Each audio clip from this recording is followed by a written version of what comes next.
मैं डॉक्टर सचिन शुक्ला और आपका बहुत बहुत स्वागत है, अभिनंदन है। और जो आज का हमारा टॉपिक है पृथ्वी की आंतरिक संरचना। तो जो हम पृथ्वी के अंदर जाते हैं, गहराई के अंदर जाते हैं, और बच्चों के मन में सवाल भी आता है अगर हम धरती के अंदर खुदाई करें तो नीचे क्या होगा। तो धरती के अंदर खुदाई हम नीचे तक नहीं कर पाए हैं क्योंकि इसका जो केंद्र है, बिंदु है, वो करीब 6 या 370 किलोमीटर की गहराई में स्थित है और वहाँ तक खुदाई करा जाना पॉसिबल नहीं हुआ है आज तक। मात्र बहुत खुदाई अगर हुई भी है तो वो मुश्किल से अभी तक 30 से 40 किलोमीटर अंदर तक कर पाए हैं। अब यहाँ पे जो बात आती है कि इसके प्राकृतिक स्रोत क्या है, इसके बारे में जानकारी लेने के लिए क्या है। तो एक तो प्राकृतिक स्रोत है, एक अप्राकृतिक स्रोत है। प्राकृतिक स्रोत में ज्वालामुखी उद्गार से हम जो भी हमारे मेटल बाहर निकल के आते हैं मैग्मा के थ्रू, उसको हम देख सकते हैं कि कौन कौन से पदार्थ अंदर से निकल के आए हैं। यह नंबर 2 होता है भूकंप विज्ञान, जिसे हम कहते हैं सिस्मोलॉजी के माध्यम से। तो भूकंप तरंगों के माध्यम से हम पता कर पाते हैं कि कौन कौन से तत्व या कितना टेम्परेचर है, कितना दाब है, उसके बारे में हम जानकारी करते हैं। प्राकृतिक स्रोत के रूप में दाब, ताप और घनत्व, इन तीनों चीज़ों के माध्यम से हम पृथ्वी के अंदर आंतरिक कोरों के बारे में जानकारी हम लेते हैं। अब देखिए इसके अंदर क्या होता है। इसमें 3 परतों में से डिवाइड किया गया है। पहली परत को हम कहते हैं सियाल क्रस्ट। सियाल नाम क्यों दिया गया है? क्योंकि इसके अंदर सिलिकॉन और एल्युमिनियम पाया जाता है। ये जो ऊपरी क्रस्ट है ये दिखाई दे रही है, और जिसपे हमारे मकान, पेड़ पौधे, सब पहाड़ होते हैं।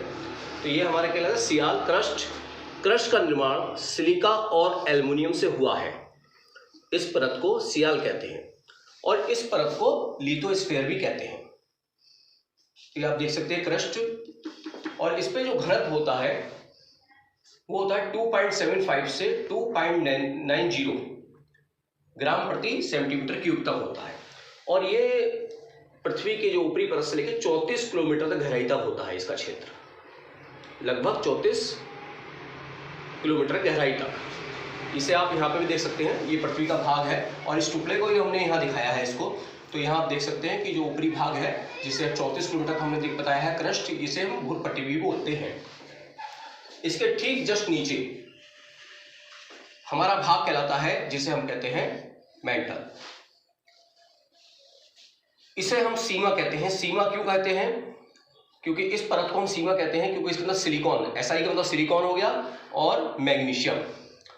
पृथ्वी के आयतन का 83% तथा द्रव्यमान का 67% भाग यही होता है।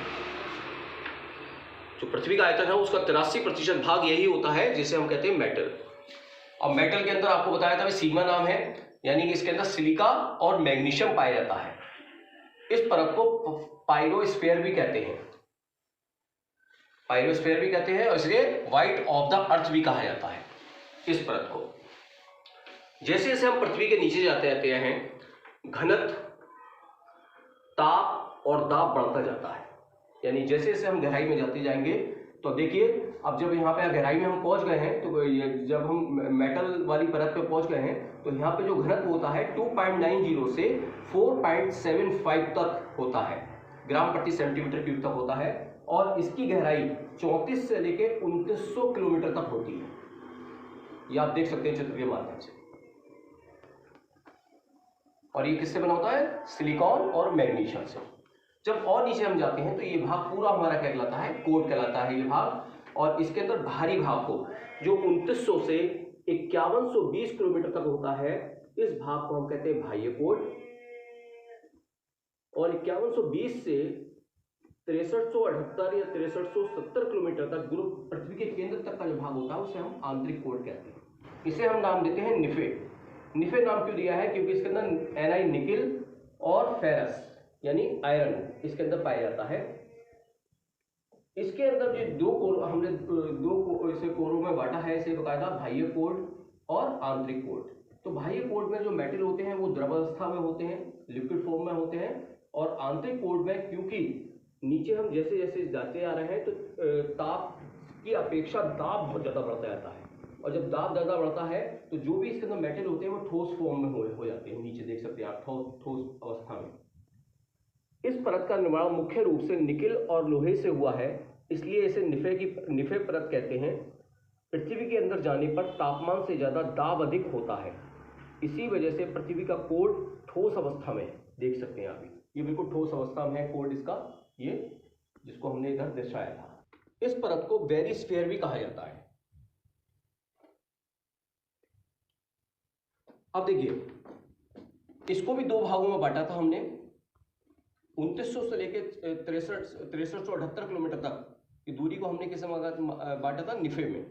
निफे जो हमने जिसे नाम दिया था कोल्ड परत, जिसमें 2900 से 5120 किलोमीटर तक थी हमारी बाह्य कोल्ड, और 5120 से 6378 किलोमीटर तक आंतरिक कोल्ड।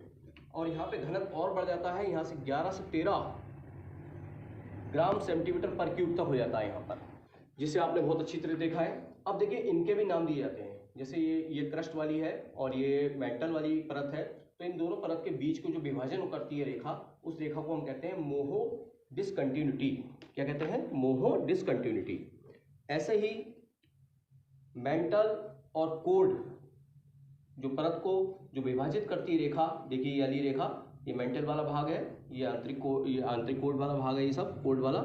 तो इसको कौन सी रेखा जो विभाजित करती है उसे कहते हैं गुटेनबर्ग डिसकंटिन्यूटी।